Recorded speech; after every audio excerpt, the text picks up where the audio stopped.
முன்னாடி சிறைத்துறை, தமிழ்நாடு சிறைத்துறை என்று இருந்தது. சிறை மற்றும் சீர்திருத்தத்துறை என்றது மாற்றப்பட்டிருக்கிறது. ரிஃபார்மேஷன் தான் நம்ம சிறைத்துறையோட கிரிமினல் ஜஸ்டிஸ் சிஸ்டத்தோட நோக்கம். திருந்தணும். ஒரு 10 ஆண்டு அவனுக்கு தண்டனை கொடுக்குறாங்கன்னா, நீ செஞ்ச தப்புக்கு 10 வருஷம் உள்ளே இருப்பா, 10 வருஷம் கழித்து திருந்தி இங்கே வா வெளியே.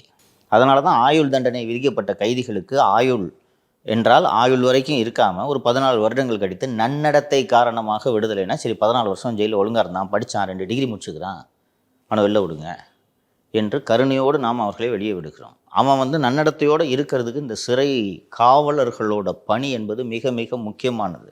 3 வருஷத்துக்கு மேலே ஒரு நாள் கூட ஒருவன் இங்கே ஒரே இடத்துல இருக்கக்கூடாதுன்ட்டு மொத்த தமிழ்நாட்டில் இருக்க grade 2 warders, grade 1 warders, chief warders, head warders எல்லாரையும் ஷஃபில் பண்ணி பல்வேறு ஊர்களுக்கு அடித்து விட்டார். சரி, அது நிர்வாக காரணங்களுக்காக நீங்கள் செய்கிறாருன்றதை ஒத்துக்கலாம். இந்த சிறைக்கெல்லாம் சிறை விஜிலன்ஸ்னு ஒன்று வச்சுருக்காங்க. இது போலீஸ்லேருந்து வர்றது. 10 வருஷமாக முத்துன்ற ஒரு சப் இன்ஸ்பெக்டரு பிரிசன் விஜிலன்ஸில் 10 ஆண்டுகளாக 2005லேருந்து இன்றைக்கி வரைக்கும் பணியாற்றிட்டு இருக்கார். கிரேட் 1 பிசியாக சிறைத்துறை விஜிலன்ஸுக்கு வந்த அந்த நபர் இன்றைக்கி சப் இன்ஸ்பெக்டராக ப்ரொமோஷன் ஆகிறது வரைக்கும் இங்கேயே வேலை செஞ்சுருக்கார்.